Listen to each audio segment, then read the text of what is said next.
This is, in terms of understanding reality, the ultimate freaking idiocy. Racism. Racism is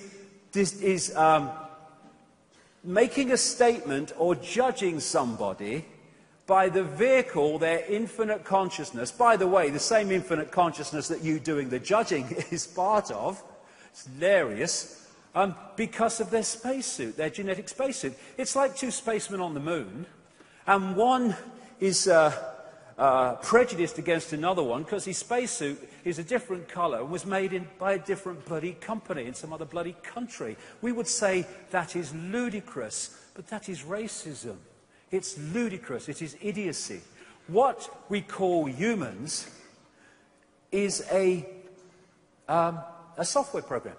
It's a software program, a certain software program that allows a certain experience within a certain range of frequencies. And the different races are just sub-software programs of the greater base software program.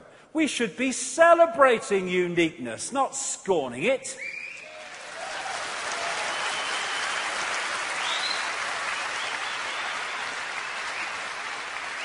More the bloody merrier, I say.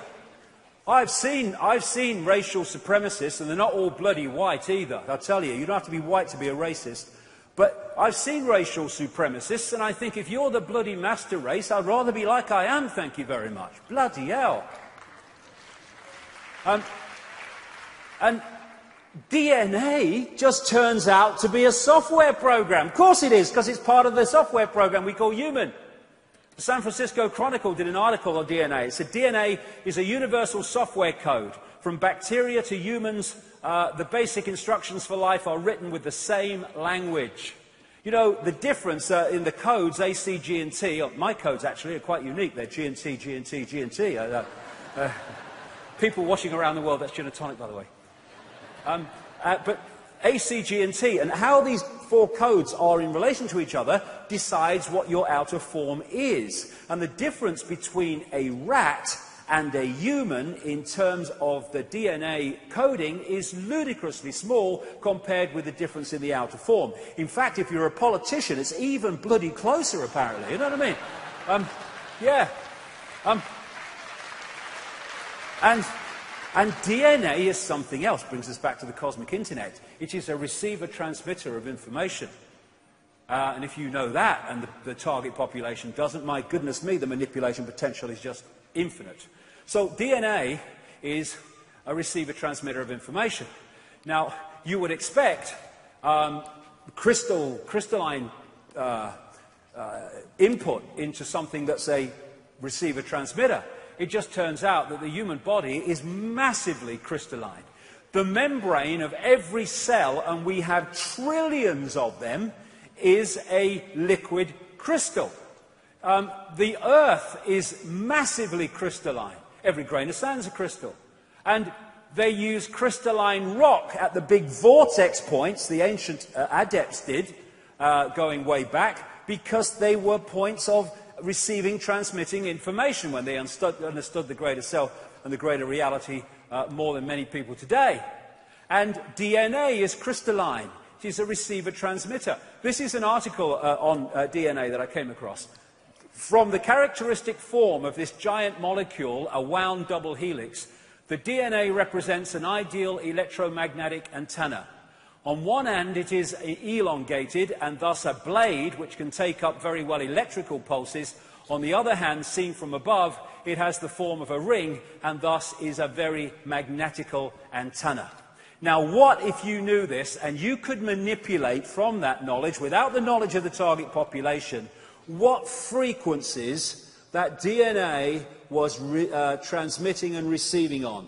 If you could dictate that, you would squeeze, brackets visible light, the perception range of the target population into a tiny band, which will be very relevant in part 2. So we have mind-body, which is the holographic body and the lower auric field, body-mind. And the mind energetic level and the greater self connects into the body through these vortex points, people call chakras, it's wheels of light in the Sanskrit language. And it connects into the body through the endocrine system. of glands. Now, two very, very important glands in the endocrine system that take us beyond the illusion into the greater reality are the pineal gland and the pituitary gland, which are part of the system that has become known as the third eye. What a surprise that one of the major effects of fluoride in the water and in the toothpaste is to calcify the pineal gland and thus stop it functioning as a greater self connector with a greater reality. They want to hold us in the five senses. That's why all these things are targeted. And the people, you know, putting the stuff in, they haven't got a clue. It's just their job. Oh, I don't know, not a reason why. I'm talking about those that are dictating that it happens in the first place. So we're living a false identity. That's why we are enslaved. We think we're men and women. Well, we are. It's an experience. It's a nice experience to be a man, nice experience to be a woman. There's different experiences. That's fair enough.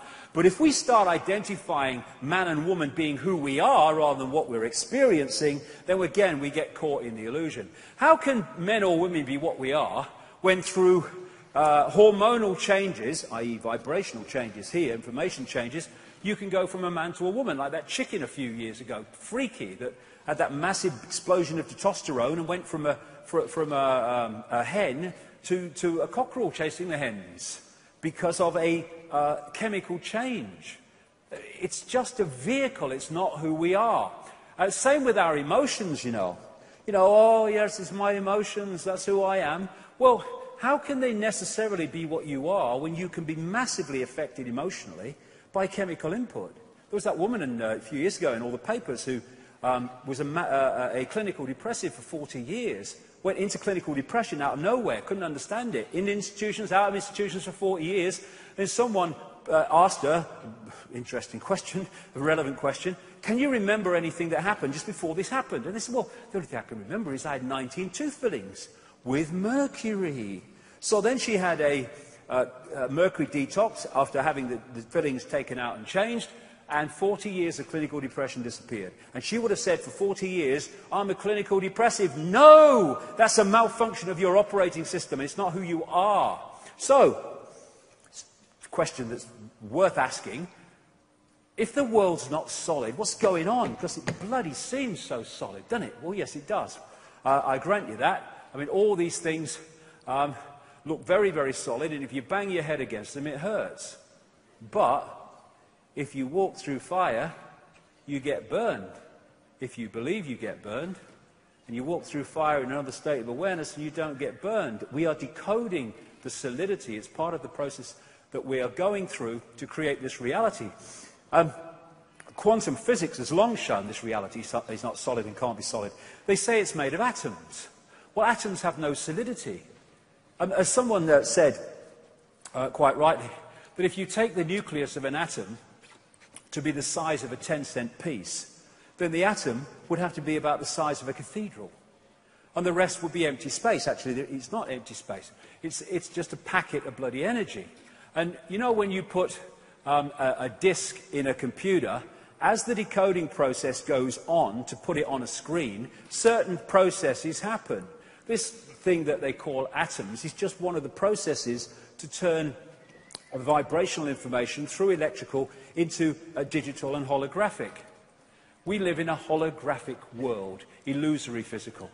And this is very, very important, because if you think the world is solid, what is solid? What's solid another word for? Limitation. I can't. Once you realize it's fluid and you can play with it, once you start to awaken to it, then limitation starts to be diluted. They don't want people with diluted limitation. They want people with a perception of total limitation. So this is a studio where they make holograms. Basically, there's a laser. They break it into two sides. One goes onto a photographic print. One goes onto the print and bounces on, collides with that part of the laser, having taken on, in effect, vibrationally, the image that they want to holographically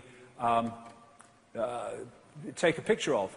And so what happens on the photographic print is you have what they call in holographics, here we go, waveform. a waveform interference pattern. And it's basically like dropping two pebbles in a pond, and the waveforms go out from that, and as they collide, that is a waveform representation of where those pebbles dropped, how big they were, how fast they dropped. All those things are encoded in that waveform. If you could decode it, it would tell you that. And this is a holographic waveform on a holographic print. Looks like a fingerprint. I would suggest that's absolutely not an accident. Anyway, all you do then, because that is waveform information. It is another version of the waveform construct of the whole universe, which plays out into this by decoding it. And then when you decode this by firing a laser at it, amazing things happen. Apparently three-dimensional images appear. And they look as solid as you and me, but you can put your hand through them because they're illusions.